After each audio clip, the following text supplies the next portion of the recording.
Welcome to Daily Meditation with Sangha Live.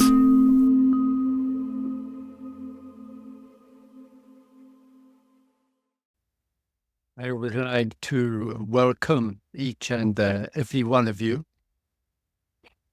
We have the theme of the Divine Abidings, as it's often referred to.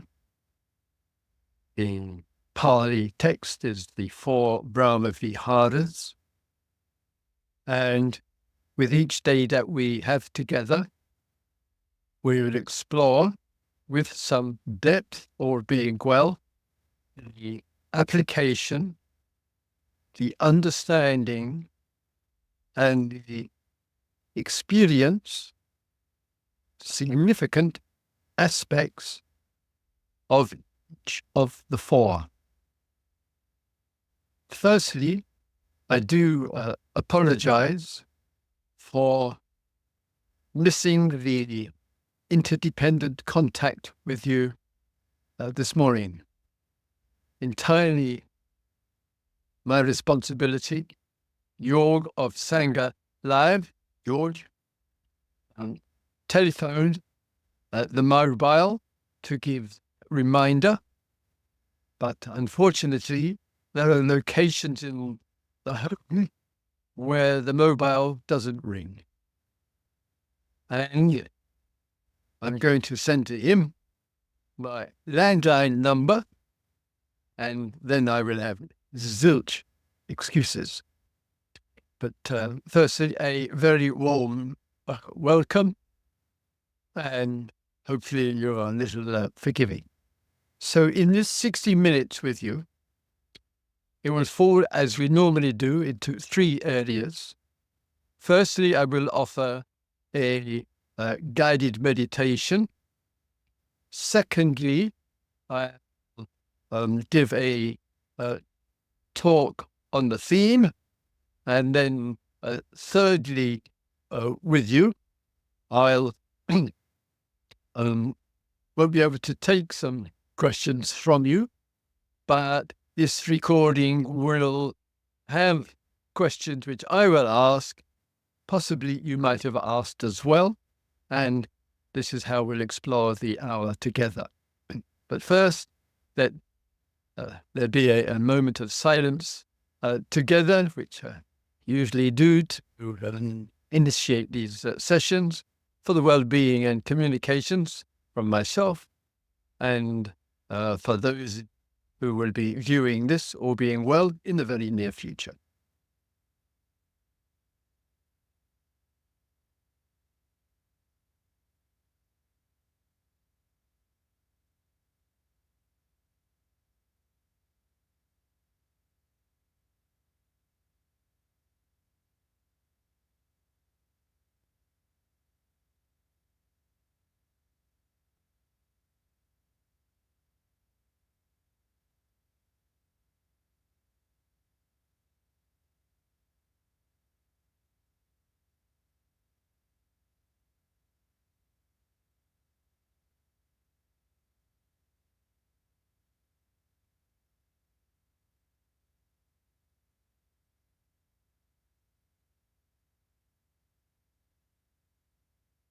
So in this 15 to 20 minute guided meditation with you, a brief introduction to it firstly, and then followed by the guided. So we're exploring the first of these Brahma Viharas. The word Brahma literally means God, G-O-D.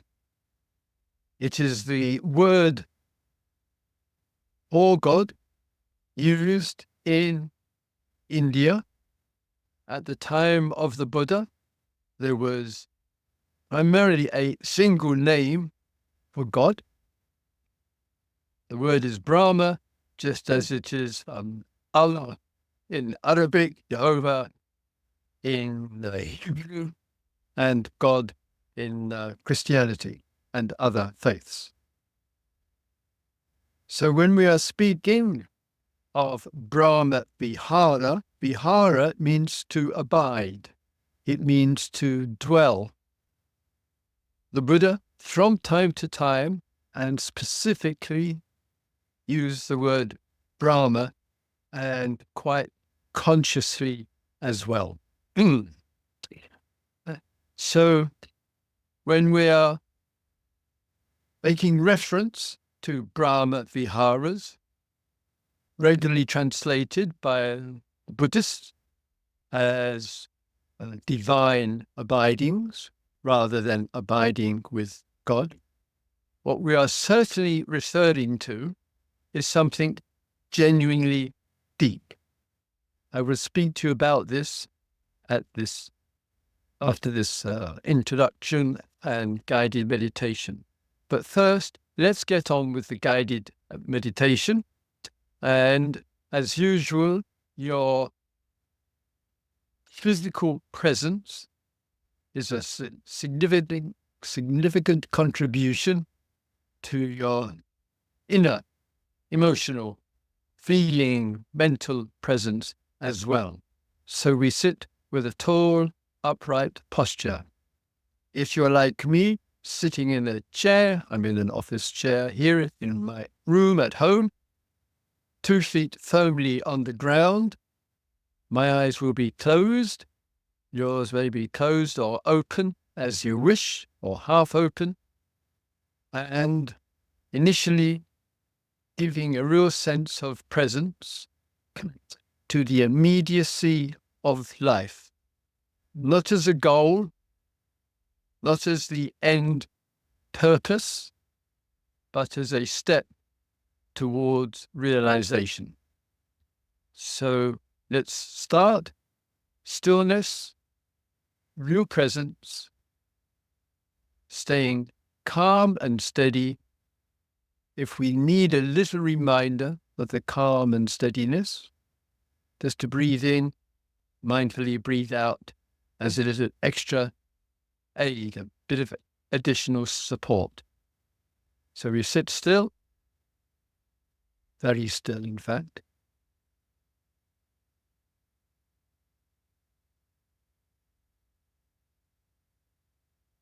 Experiencing our presence.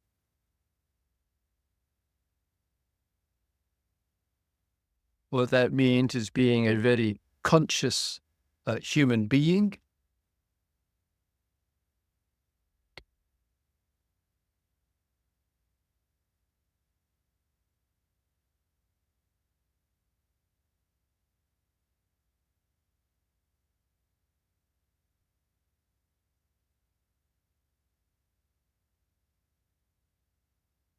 We are conscious of the stillness.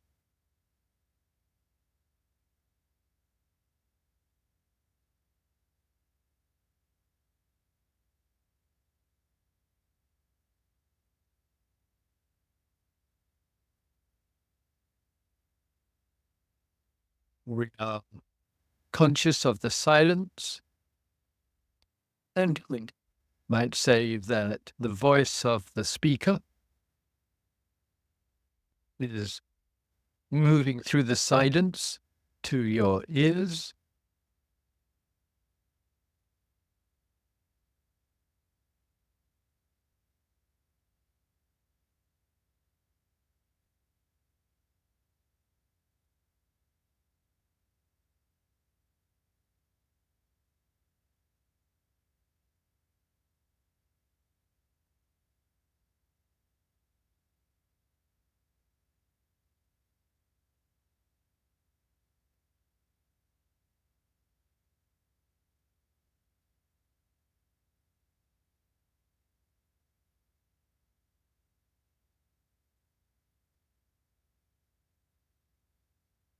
So our predominant interest, focus is on the silence, on the stillness,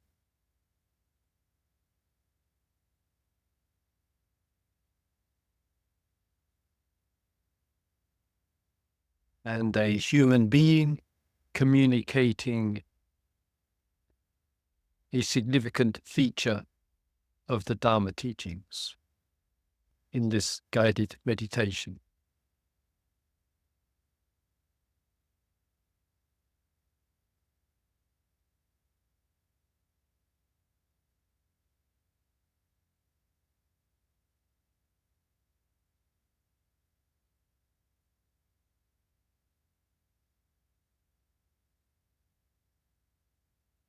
In this immediate experience, as the Buddha pointed out,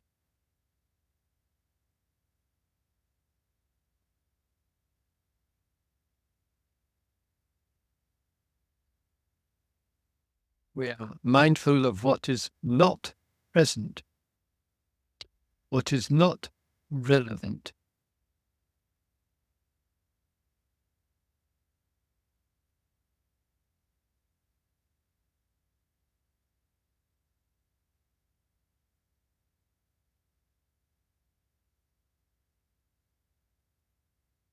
Where and when we were born,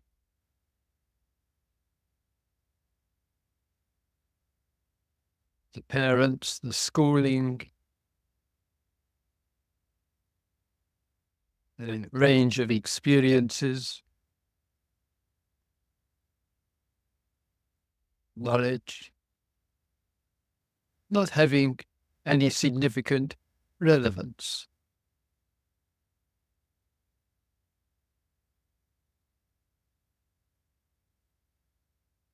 So right now, in the immediacy, not having any actuality in consciousness.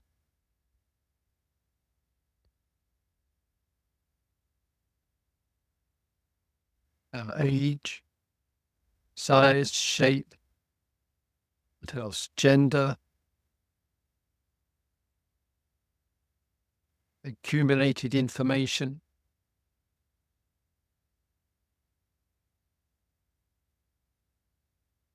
empty of that.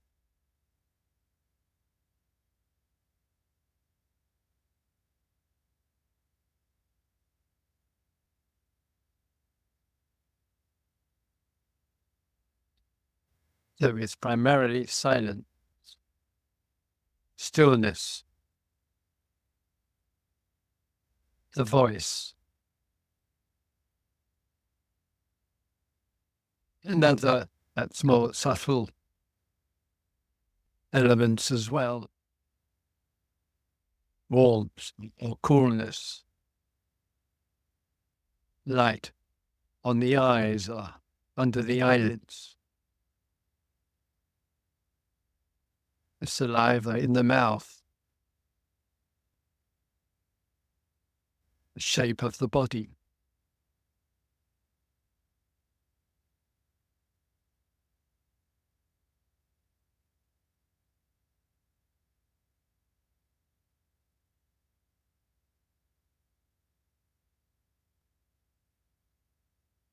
In this, shall we call it, minimalist world, there is receptivity.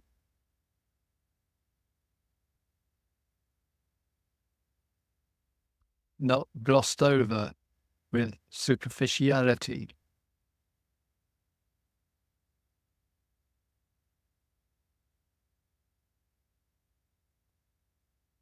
Not indulging in the self, what I was, what I am now, what I might be or will be.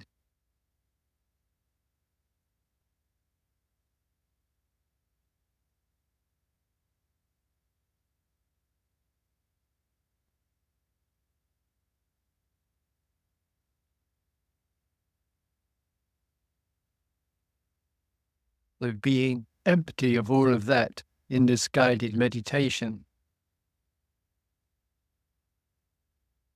brings a receptivity.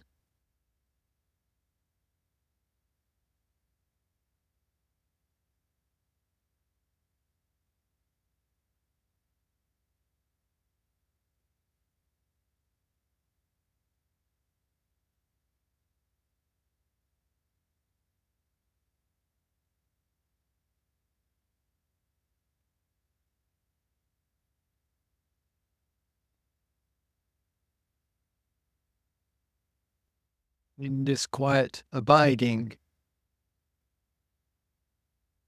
And if you are comfortable with religious language like the Buddha was, distress, receptivity,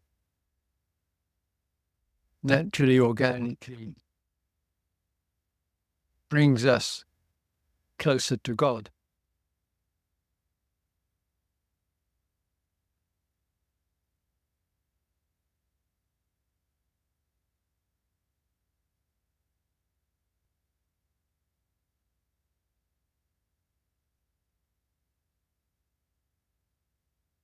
If you're uncomfortable with the language of being closer to God, then the word Brahma, Brahman, in the English means immeasurable, being closer to what is immeasurable.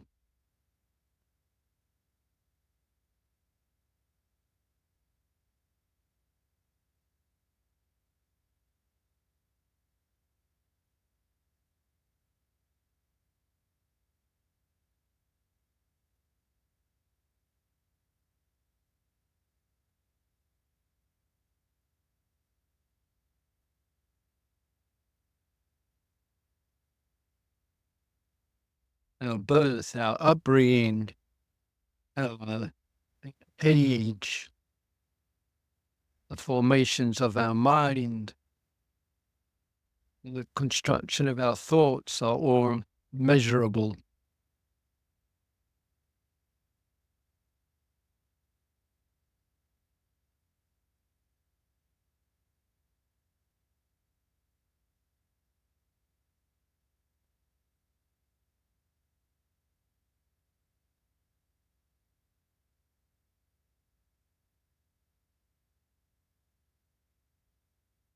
Much in a constant state of change.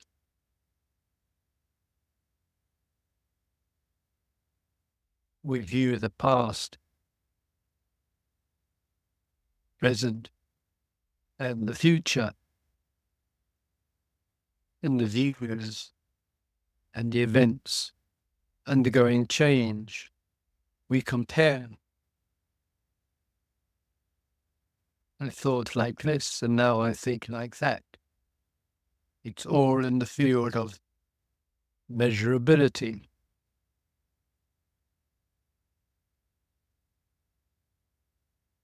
With perhaps judgments, approval and disapproval, the identity with the nation state, the identity with work, the identity with family, with others.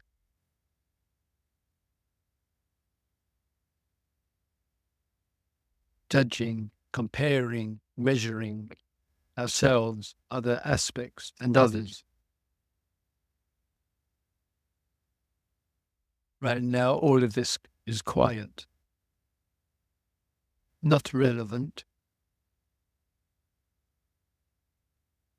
So there is an abiding, receptive to the immeasurable, receptive to God.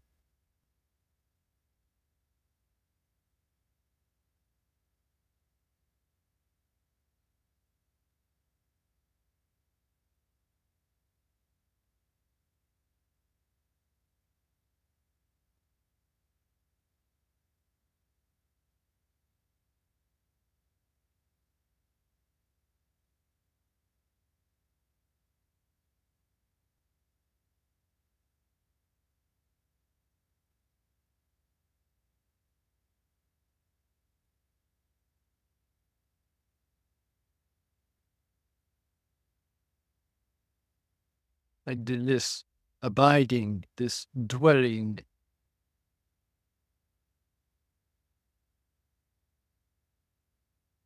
which consciousness, in recognition of the emptiness of all the stuff that goes on in heart and mind and states of mind, the emptiness of that all. Consciousness can only go deeper.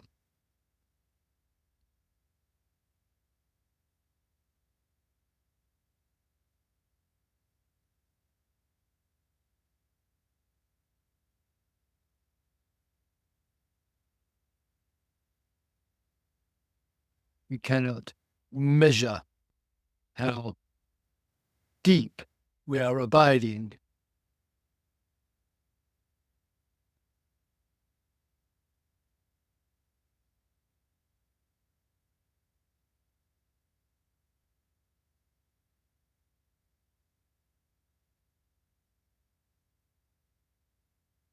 And why is that?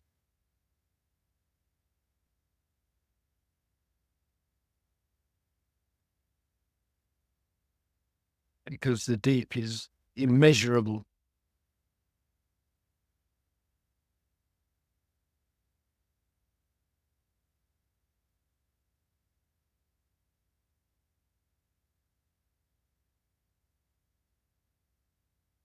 To abide with the deep is to abide with Brahma Vihara.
You might ask the question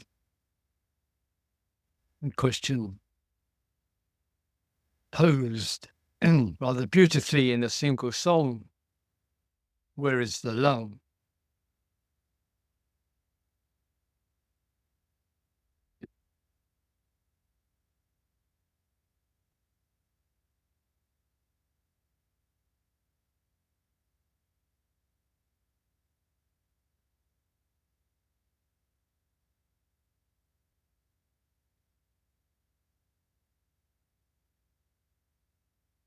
We're told, we earnestly believe love is about the heart.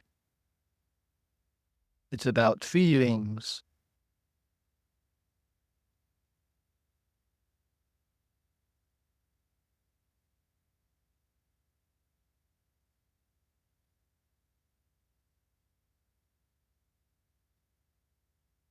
But in the Buddha's Dharma,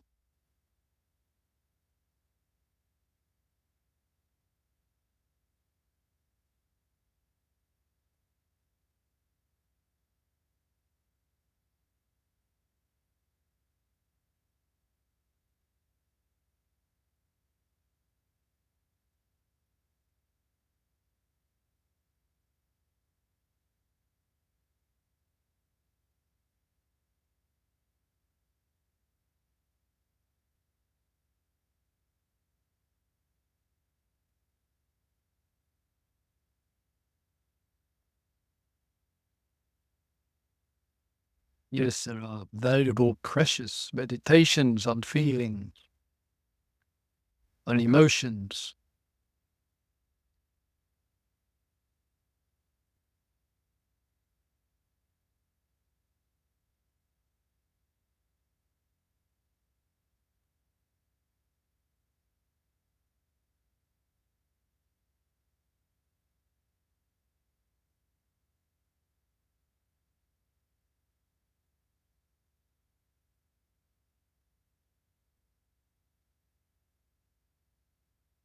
be close to God is to go deeper into the immeasurable,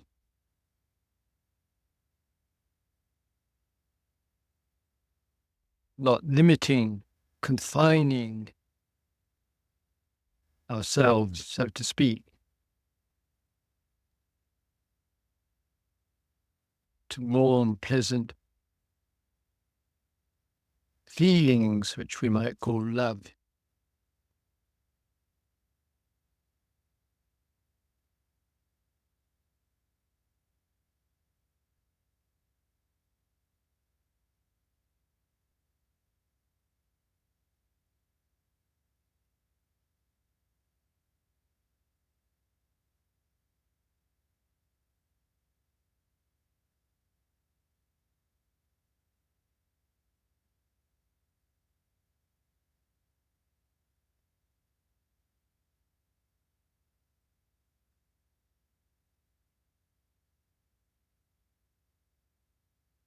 We abide. Silence, stillness, and receptivity, being an authentically conscious human being,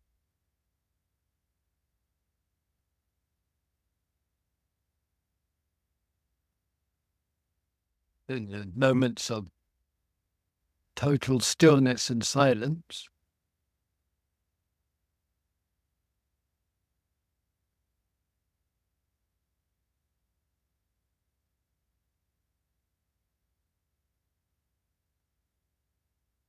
contribute organically, naturally, without willpower, to being closer and closer to God.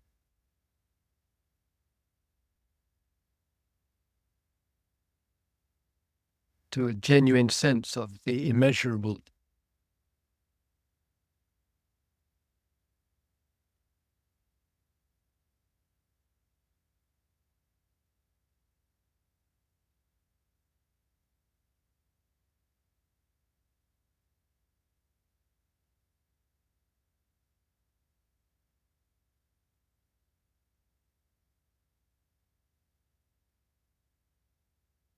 Not being limited in the spell of identification with mind and body, feelings and thoughts.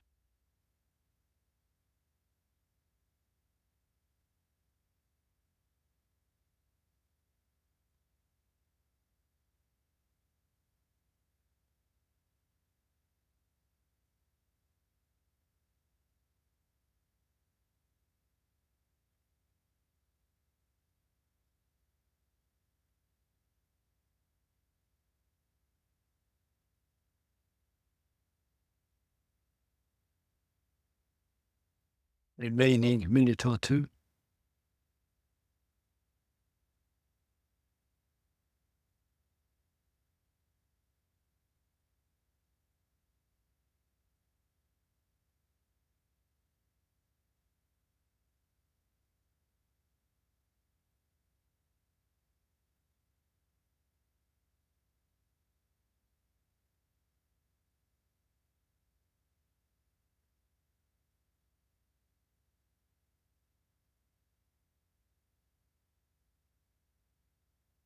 We can only know the significance of the depth of Brahma Viharas, of deep abiding,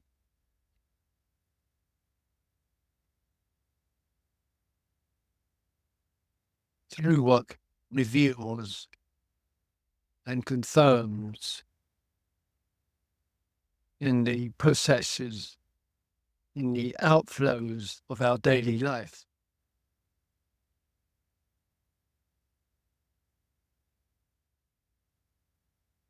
That is what communicates to us a confirmation of the deep, of Brahma Vihara, the love the active compassion, the appreciative joy, and the capacity to stay steady and equanimity well established.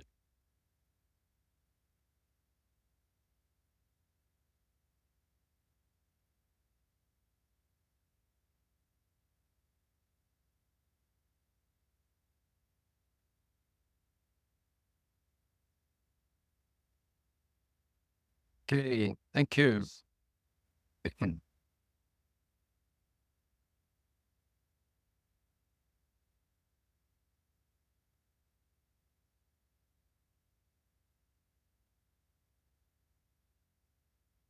It's good to have some water. We'll go away.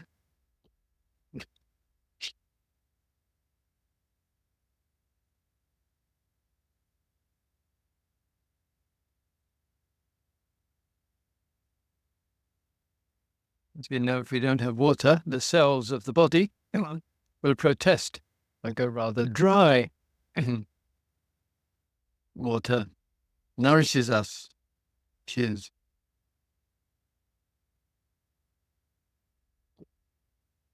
The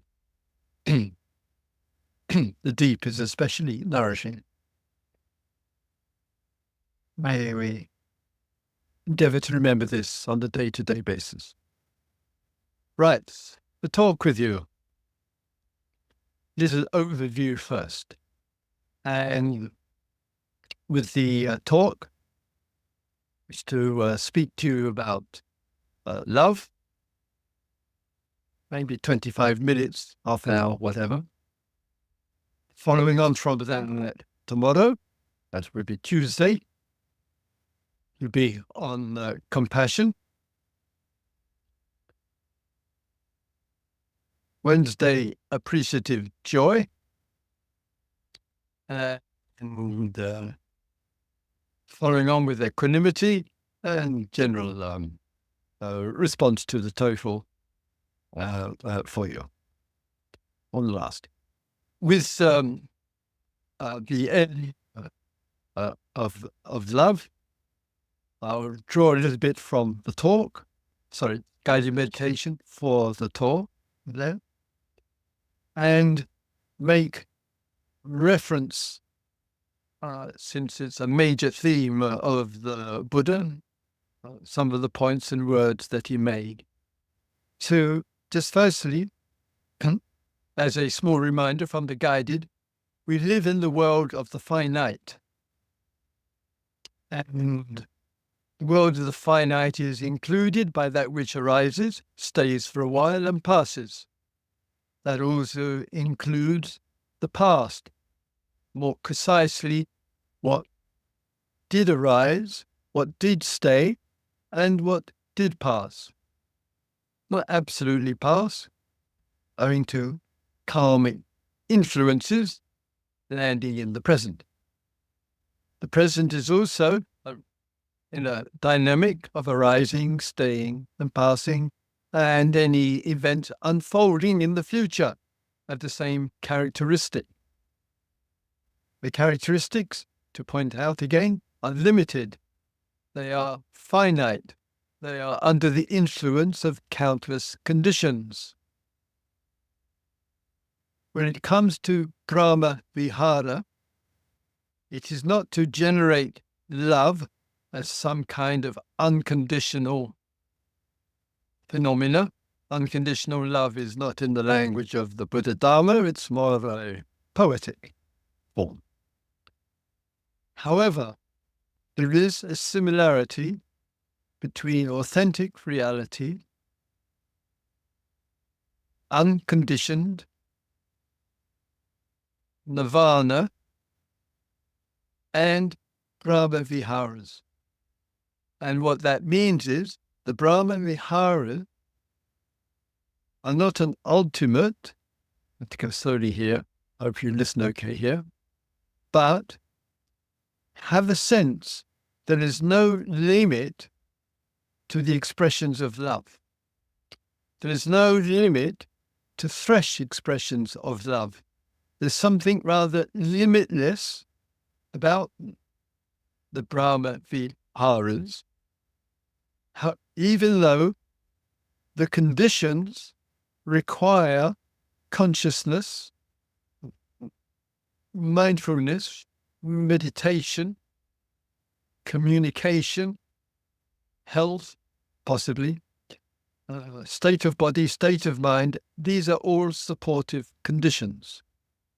The Varna, authentic reality, the immeasurable, ultimately, is a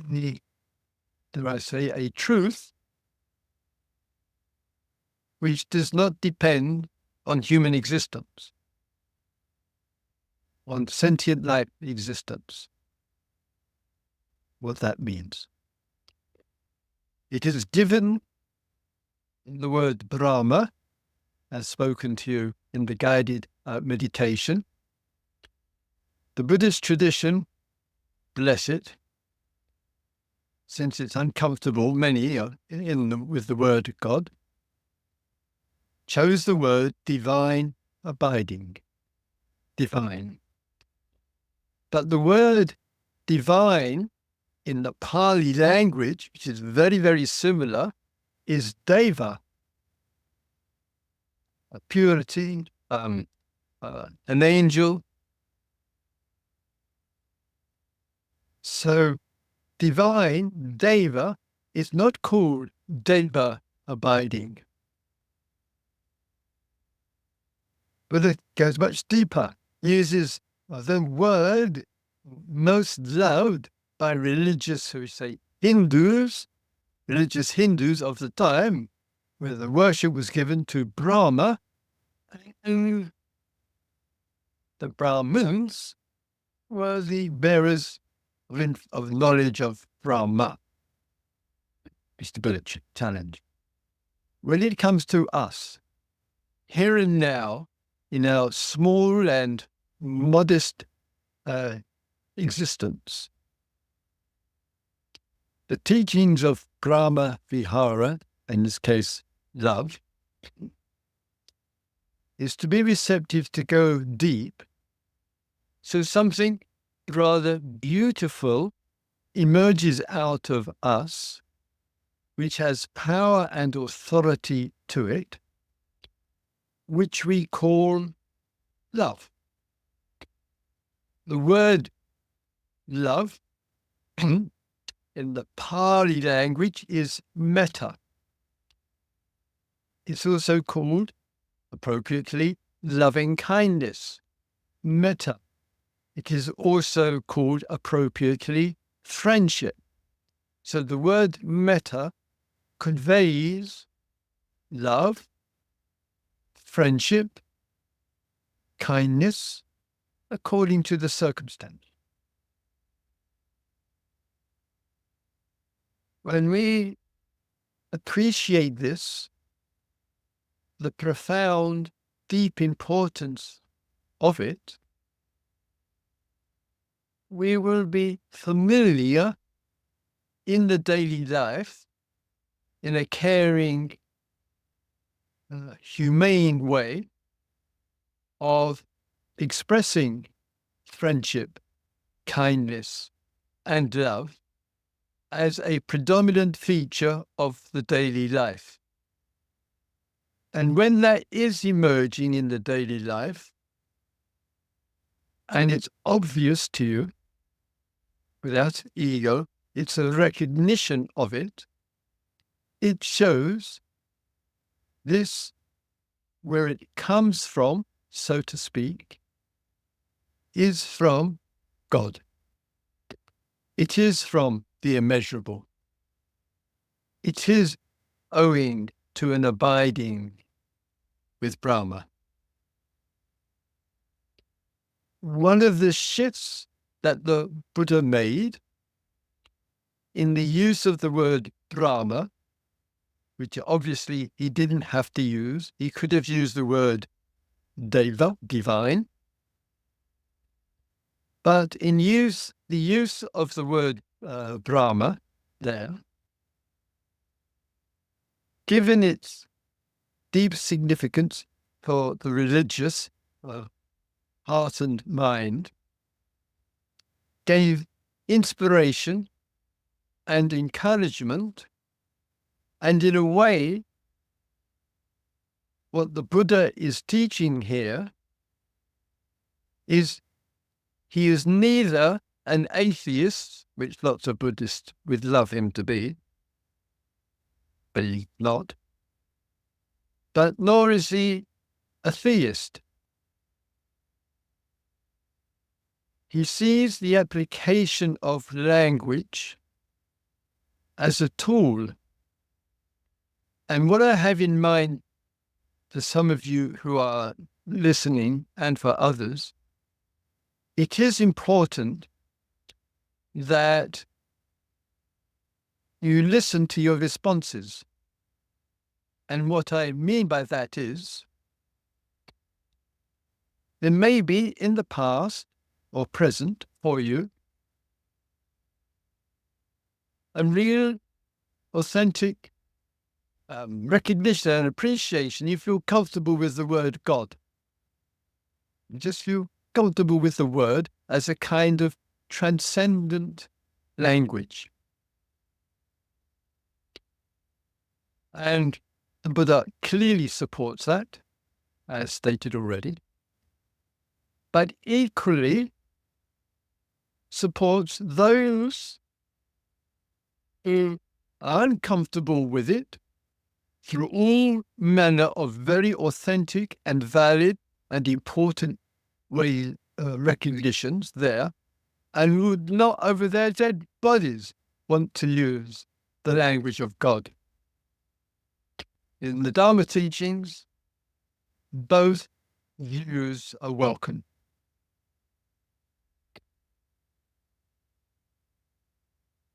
What the Buddha did in using the word, gave a different significance. And this is it. And it's an important one. And I'm speaking to those of you who, like me, have a religious upbringing, Roman Catholic, and education, newspaper reporter, church on Sunday, devoted mother to the Catholic Church, also worked for the newspaper too, etc. And the view that we have, and many deeply religious people have, is a view in which, if I may say, there is a tendency, this is where the Buddha departs, a tendency to transfer one's own personal qualities, and then the transference is onto God.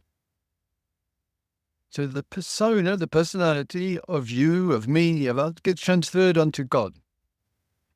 And this, the Buddha had no appetite for. So sometimes we are told regularly, God loves us. This is the transference of the persona to God. God is God rewards. God punishes us. What else? God sends us issues and problems. And we see countless stories of the wrathful God, the loving God, in the literature, especially Middle Eastern literature of the three primary religions founded in that area. So this transference, the Buddha never uses this language into making God some personality, an absolute personality. He uses the language God, the abiding in the deep, no projections upon, no identification with, but a receptivity which has some remarkable benefit out of the depth of the being, which brings something beautiful out of the human being, precious, profound. And he placed in 4 primary areas: love, including kindness, friendship; compassion, which is love to reduce and end suffering; appreciative joy, the recognition of the power of empathy, gratitude, acknowledgements, respect, closeness, sharing, and much more. And then fourthly, this ability to stay really, really steady, as he says, like a mountain in a hurricane in challenging circumstances. So then, well, this is really important there. I need some silences, some stillnesses, as the guided meditation pointed out to you there, and to be receptive. And that requires trust. And as the Buddha commented, he said, with trust, he regarded it as the foremost power of heart and mind. Sometimes we trust. We trust in the silence and the stillness. We trust in the importance of receptivity. We trust in a mind which is not chit-chat, chit-chat, chit-chat, not indulging in memories and stories and fantasies and ideas and so on and so forth. We trust in allowing all of that to go quiet. Our mind may not be able to explain the importance of it. Meditators, regular meditators, generally get a sense there's something important about this. And we trust, therefore, that the outcome of the depth will be not only beneficial for the first recipient, called me, called you, or whatever, but also in the outflow, love, compassion, appreciative joy, equanimity, it will be of immense benefit for others as well. This is what the Brahma Viharas really are about. I listen because I listen. And I have the privilege of listening to many people in the so-called real world, through the Zooms, through the one-to-ones, through the texts and the emails, and so forth. And in the listening that takes place in a whole variety of areas, that listening is the recognition and appreciation, quite regularly, of the range of methods and techniques which are used to develop metta, loving kindness meditations, as they're usually referred to. And people will say from first-hand experience that the methods and techniques which learned from metta teachers, Dharma teachers, and mindfulness teachers really had a change, a transformative influence, which is to be loved and appreciated there. And the same with the other 3 Brahma Viharas. But it's interesting, at least I find it interesting, that there's only one rather short discourse where the Buddha makes a reference to loving kindness, sutta discourse on this very number of rather poetic lines, in fact. Plenty of places, of course, where the Brahma Viharas are referred to. But what is not employed is placing the 4 areas of Brahma Vihara into the feeling box, which we tend to do, to feel good. And it's not used in a way to, in the language of method and technique, in the same way that we get with valuable mindfulness teachings and other kinds of practices. Because one would have found that regularly in these 10,000 discourses of the Buddha, it's not there to be found. The way I understand that is, firstly, to recognize the very beneficial applications of loving-kindness metta meditations there. But I think looking in a fresh way, including this talk with you there, it's a different kind of receptivity in which is different from the metta meditations, which the usual one is of naming. We might name specific people that we know. We might name loving kindness going to all beings, going to humans, going to creatures, going into the natural world, and so forth. So it's a world of names and forms regularly being used in the guided meditations to give a reminder.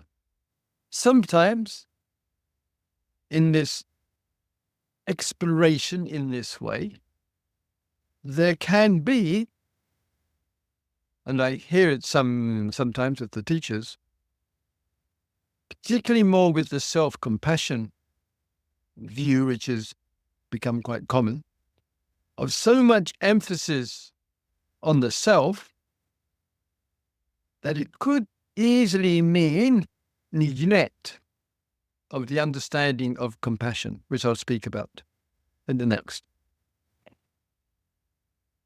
Here it is expanding. It is an exploration of opening up to the immeasurable. To be receptive to that, and to remember, for love, for friendship, for kindness, it is not dependent on the feeling. It transcends the feeling quite regularly. All being well, so to speak. The heart, the feeling tone, and the metta, the divine abiding in love, do reflect and mirror and confirm in the feeling. But my goodness me, it is not dependent on it. It's not depend on the flexibility, the vulnerability of the way that we feel. And therefore it's related to wisdom. It's related to clarity. Divine abiding is related to purpose. Feeling at the time may be associated with it, beautiful, but it may not be. So something deeper emerges, which is expansive and not boxed in by the way we feel or the way we think. Thank you for lending me up. Let's just have a quiet minute together and then a little time for some questions and answers.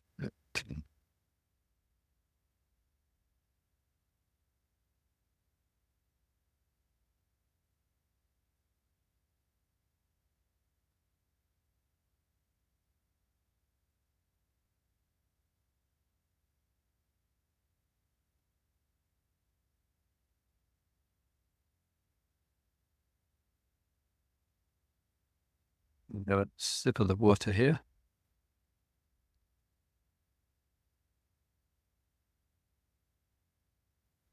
Okay, so 10, 15 minutes max with regard to some questions. Not very often I do this. We'll see how it goes. So, Christopher, and I've practiced metta meditations. I've just heard you say that, in a way, metta meditations are deep abiding in metta doesn't need the words, the names, and the forms. Should I drop using these loving kindness meditations and the instructions that go with them? And my response is up to you. And what that means is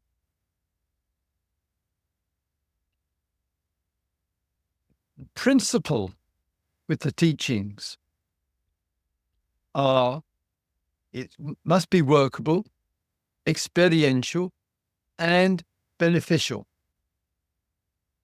And if you are finding or still finding your metta meditations in instructions which you have heard or listened to on a podcast or YouTube or whatever is still valuable, still working for you, genuinely can see the benefit, then that will be worthwhile working with.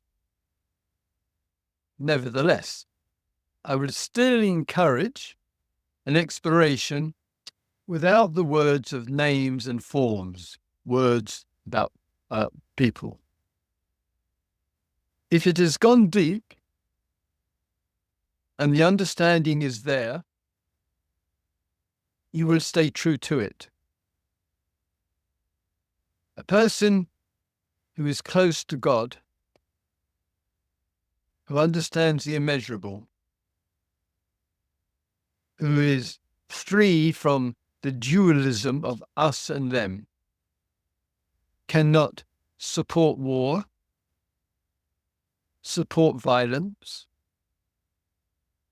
support inflicting of harm on another,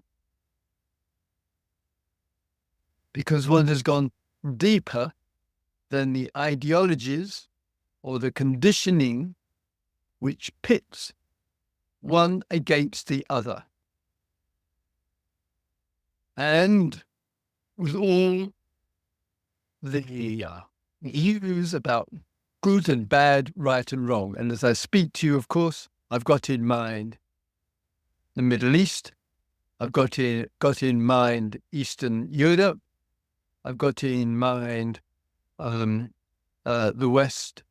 Western countries, a number of them, who are consistently engaged in the support of killing of others through providing the money and the weapons and the ideologies for that.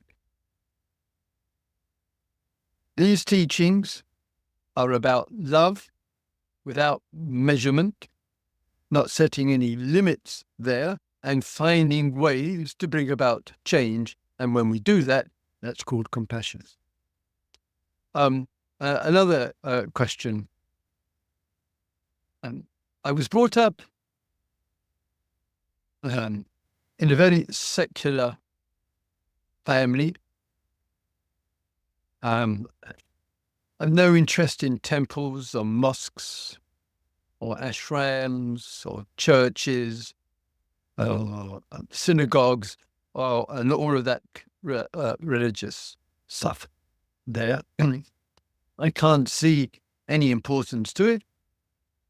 There seems to me a lot of delusion that goes along with that. I don't believe in any form of life after death. And I feel, therefore,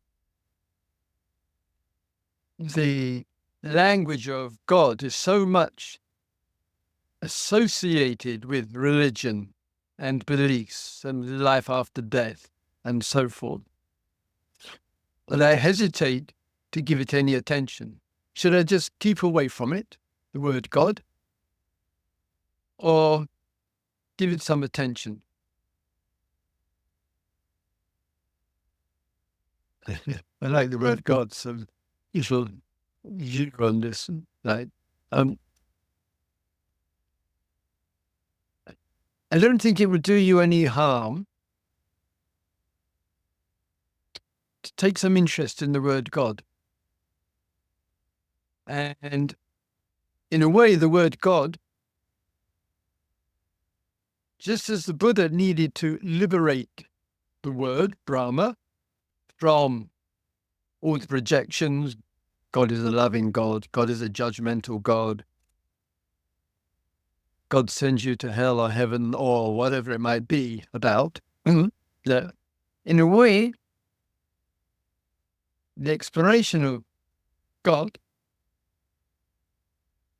needs, in a way, the word, the name, and the associations need a liberation from all the religious baggage that can accompany it. Mind you, sometimes the religious environment can be really supportive. As a European, sometimes I get the opportunity in a city to be in the city. An old Gothic cathedral may be open. I'm curious, and I walk into the Gothic cathedral, and the atmosphere is silent. There's a different quality of silence to not talking. It's kind of in the air over centuries. Even a hardcore, scientific, materialistic atheist tends to speak in whispers. Even if there's hardly anybody in there. So you could consider, from your experience, therefore not theory, spending time in a church, sit on the pew, be in the silence, feel the atmosphere, may give some nourishment. Others may say, oh, Christopher, I prefer the nature. The nature is my temple, the roof of my cathedral, my synagogue, my mosque, or whatever. It's the sky above. And the pillars of my cathedral are the trees. And the floor of my cathedral is the earth. Wonderful. Experience that. So something is expanding and being receptive to. Well, I hit a daughter here.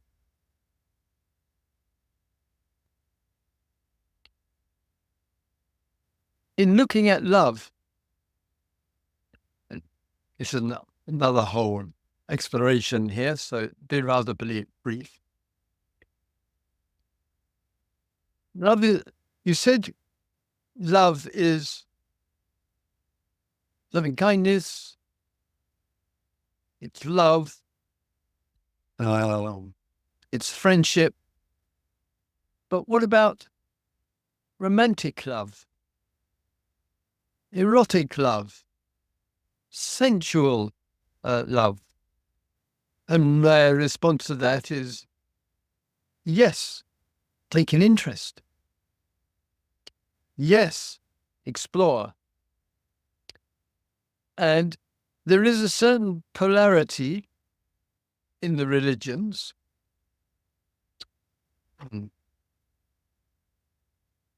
A polarity in the Buddhist tradition is, of course, monks, backstroke nuns, and householders.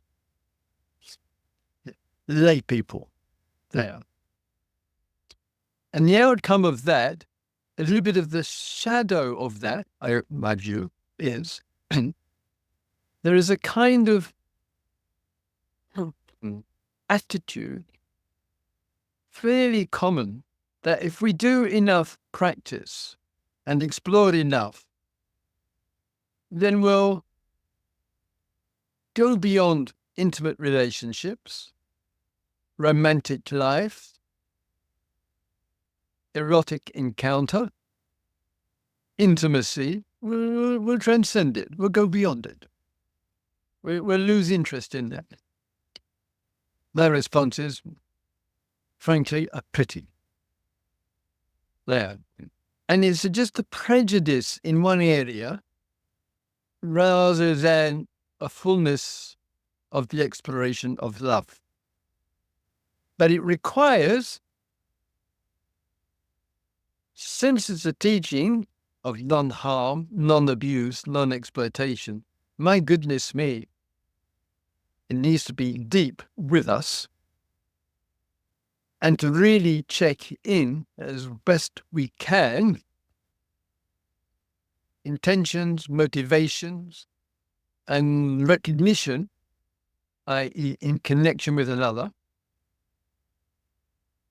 of the ethics, the respect, the sensitivity, the questions that may need to be asked, will need to be asked, and much, much more, so that love is coming with clarity, it is coming with wisdom, it's not dependent on impulse, not dependent on getting what I want.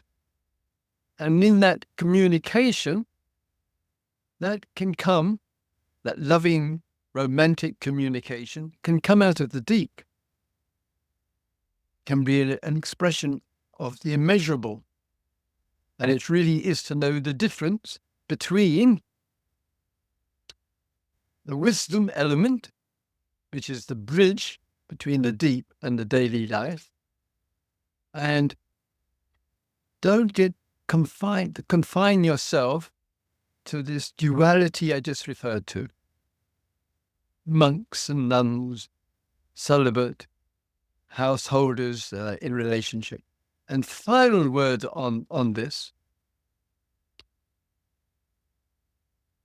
In the world of householders, many friends of mine don't have a house, and they're rather nomadic, bless them, are living very, very simple, great blessing. But the point being made here is that very easily the comparing thought can be problematic. One is, monks and nuns, they got much more opportunity to practice. Nonsense, complete nonsense, this viewpoint. What the life is about, explorations about practice. How could they have more than you or me? Secondly, there is a view as well, amongst the householders, those who are not in a relationship and they haven't got any kids. They've got much more time than me. And gosh, I've got all these duties, all these responsibilities there. And they're so lucky. They can go and do a retreat. I can't go and do a retreat because blah, blah, blah. Nonsense, nonsense, nonsense. It's all comparing and judging and feeling others are better off. So to recognize and appreciate a parent, kids, family, activities, that's where a big lot of your practice is. Appreciate not having those duties, not having all those responsibilities there, and you live alone, or you just share your place with somebody there, and all that means. So we're really vigilant about that our being and the circumstances of it, if it's healthy and beneficial and supportive in ways that all of that gives the opportunity to show love and the wisdom and the depth that makes that happen. Please remember this.